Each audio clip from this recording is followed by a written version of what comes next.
there is a grind on my hardcore Iron Man that I have been putting off for a very long time. The rewards are great, and they are absolutely worth going for, but the risk of death is high, and up until this point I have been far too scared to attempt it. But today, on this episode, we are going to go for the Mage Arena 2 cape.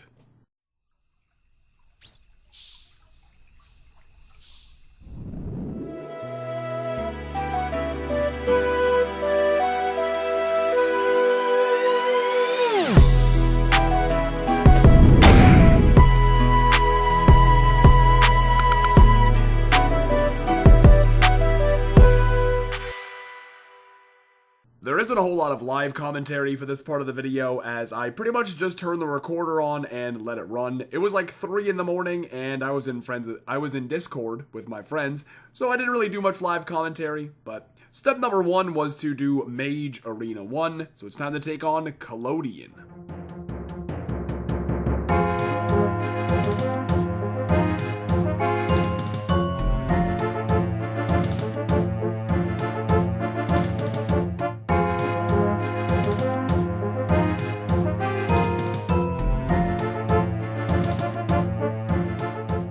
After defeating Collodion, I went ahead and claimed the superior Mage Arena cape, the Zammy cape, don't even at me, and then I needed to buy the other god staves that I didn't have, because I needed to cast the spell 100 times within the arena, which then unlocks the spell to be used outside of the arena, which you have to use during Mage Arena 2. So, back to the arena.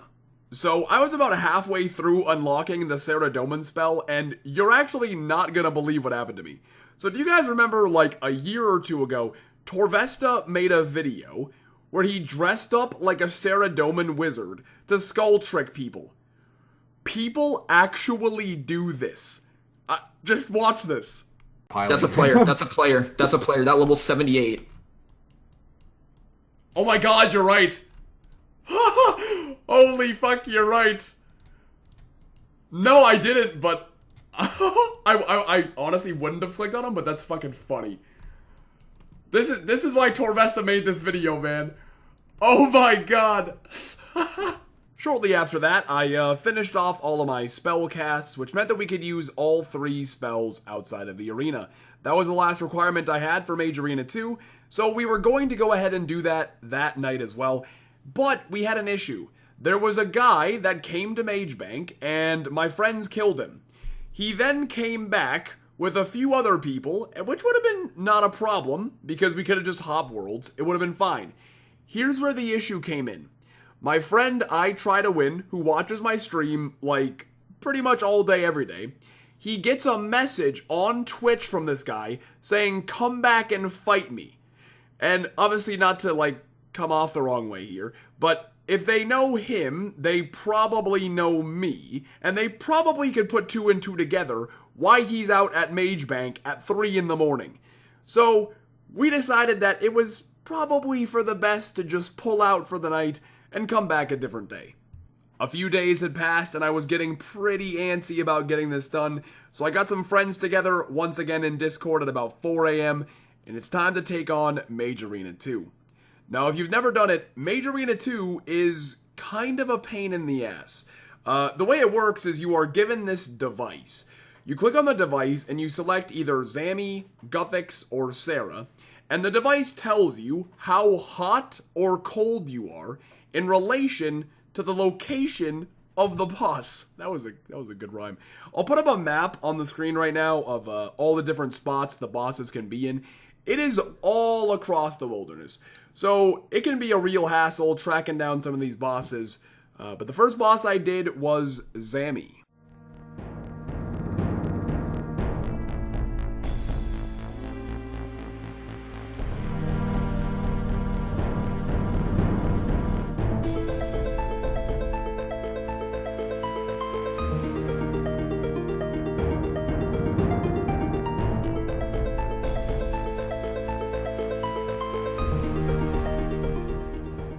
So location number 1 was pretty safe, to be honest. I guess, you know, maybe you could have some PKers running north from Callisto if they get bored, but realistically, that little area right there, you're not gonna see too many people. So, the luck was off to a pretty good start as far as boss locations.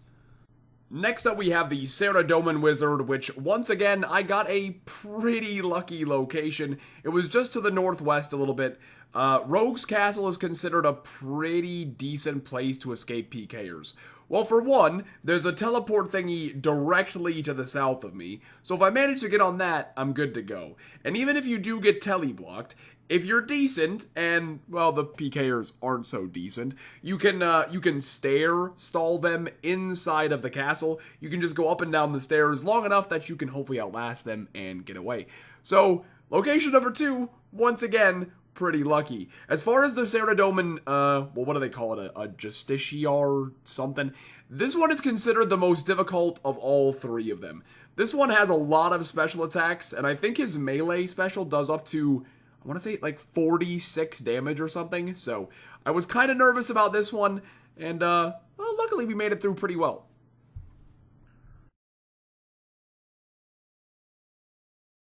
On my way back to Mage Bank to hand in the Saradomin heart, my team was like, yo, check the device whilst we're on our way back, just in case, to give you an idea of where the next one might be. And, you know, okay, listen, if you've been watching me for years, you're not about to be surprised, but guess what? It was very hot near the gate. So guess what? The last one was also in this area. Wait, did I just check it? It said very hot if it just scanned? Yeah, it's very hot right here, so I think I'm gonna get very lucky with this.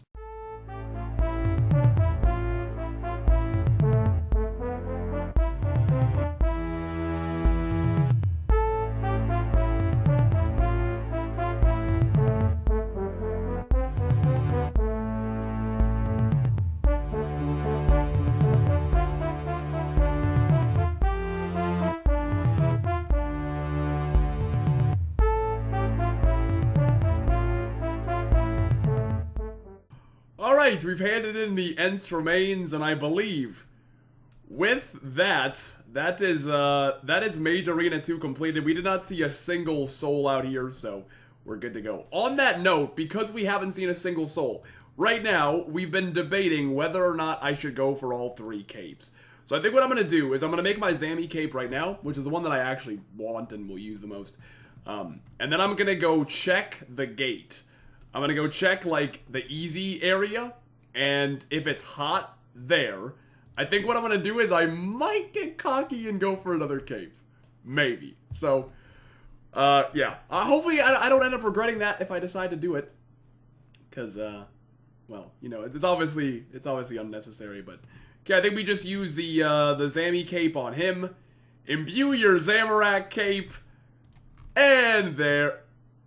Oh. I can't because my Gothic staff. And there is Mage Arena 2 done on the hardcore Iron Man. Oh. So like I mentioned, if it was convenient, I did want to go for the other capes. If you don't know how it works, in order to complete Mage Arena 2, you need to kill all 3 bosses, and that gives you 1 cape. After you get your first cape, though, in order to get the other 2, you only have to kill that specific boss. You don't have to kill all 3 again. So if I kill all 3 and get the Zammy cape, in order to get a Sarah cape, all I have to do is kill the Sarah wizard, if that makes sense. So I was like, if the locations are convenient, let's just get it done. And I didn't realize the way that it works is the boss location is on a world basis, and it rotates on like a quota every X amount of hours. So, because of the timing, the bosses are going to be in the exact same spot as they were the first time I killed them. So, I literally got spoon-fed. That map I showed you, there's spots on top of Callisto. There's right next to KBD. There's so many hotspots, and I didn't even get remotely close. I got, oh, so lucky. Alright, we've only just gone and done it. There is the Saradomin imbued cape, and well, you gotta go for 3 at this point, so now we move on to Gothics. Okay, and this'll be it. Here is the Gothics cape. That is not the right guy. Hello? What am I on about? I think I need to give him the end piece first. And we now have an imbued Guthix cape, which, as we all know, is the ugliest stuff. You know, actually, the imbued Guthix cape with Blue Mystic doesn't look all that bad, if we're being honest. But again, a big shout out to these boys. Thank you very much for the help.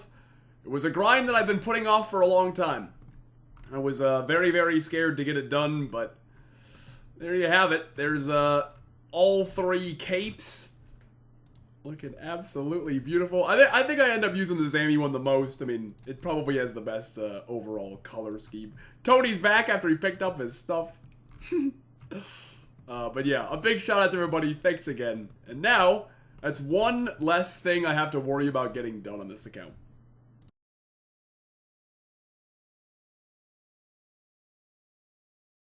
Leave Tony alone. He's probably used a decent bit of food. He's probably has no food. We got brews left. That's it. Holy shit! Jesus Christ, you guys! Mammal's over here fighting with paws. Can I not be killed? Thanks. I'm gonna die. Okay, I have no food. Enough. Enough. I'm off. I'm not doing anything. Enough. No food. And now that we have obtained our Mage Arena 2 cape, which is a huge relief off my shoulders, I have one more big thing I want to get this episode. Last episode, I almost had 78 Slayer, and to finish off this episode, I would like to get 78 Slayer, and then we can boost and go for our Dragon Boots. Now, I do apologize, Camtasia did its thing, and for whatever reason, my entire recording of this whole day, I got the audio, but not the video. So I did have to get the video from the Twitch clips, but the audio is original. Hey, there's our very first granite maul. Not that it has any use to me whatsoever, but woohoo! That's a champion weapon right there. Alright, here it comes. There is level 78 Slayer.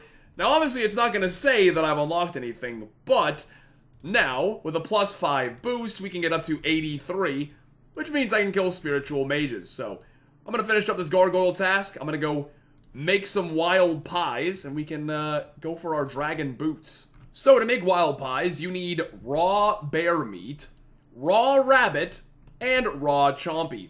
Now, luckily, you can purchase the raw bear meat and the rabbit meat, but the chompies, you got to get by hand. So, let's kill some chompies. And you know, the thing about that is, I need to kill more chompies for the achievement diary anyway, so I guess this is kind of a win-win, you know? Okay, I've got the cooking gauntlets on, and we are at the clay ovens. At 88 cooking and all that combined, I don't feel like I should burn any of these, so fingers crossed. I guess we'll find out.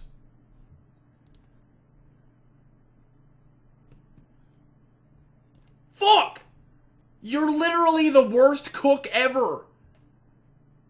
I cooked like 17,000 carambons. You would think you know how to not burn something. Okay, our stats have gone back up, so we'll put on preserve, eat part of the wild pie, and let's get to it. Let's see how many kills this ends up taking us. I'm a spoon, boys. I'm a spoon. There they are, baby. There they are. I'll check the kill count in just a moment. Guess I'll drop the astral runes. Alright. Well, you hate to see the climbers go, but there's a nice upgrade to dragon boots. How much strength bonus do these things even give? Oh, they go up by 2. So, climbers give 2 strength bonus, dragon boots give 4, which is a full max hit. So, very nice. Alright. Spiritual mage kill count 11. 11 spiritual mages for our dragon boots. You love to see that. Okay, well, I mean, I guess, you know, this is nice. Now I've got some extra wild pies in the bank ready for my abyssal whip grind someday. Ooh, I didn't record that because I didn't think anything of it, but we just got level 81 farming, which means we can now grow dragon fruit trees. You know how crazy that would be if dragon fruit were a thing in real life? I bet they would taste great. They look so cool. Well, we are going to call it an episode there. Thank you all very much for watching. I must say, I'm most excited about being able to put my capes in the actual gear tab. I'm uploading this on Sunday the 19th. We got Mage Arena 1 done last Saturday, and then we did Mage Arena 2 on last Wednesday. And ever since then, I kind of hid the capes in my bank, so that way my stream viewers could get a nice surprise with this video, and now we get to actually put them in our best in slot gear tab right now. So we got Dragon Boots, we got Mage Arena 2 done. I hope you guys enjoyed today's video. Next episode, we're going to get another Slayer milestone done. I think you might know what it is. Abyssal Whip, I'm coming for you.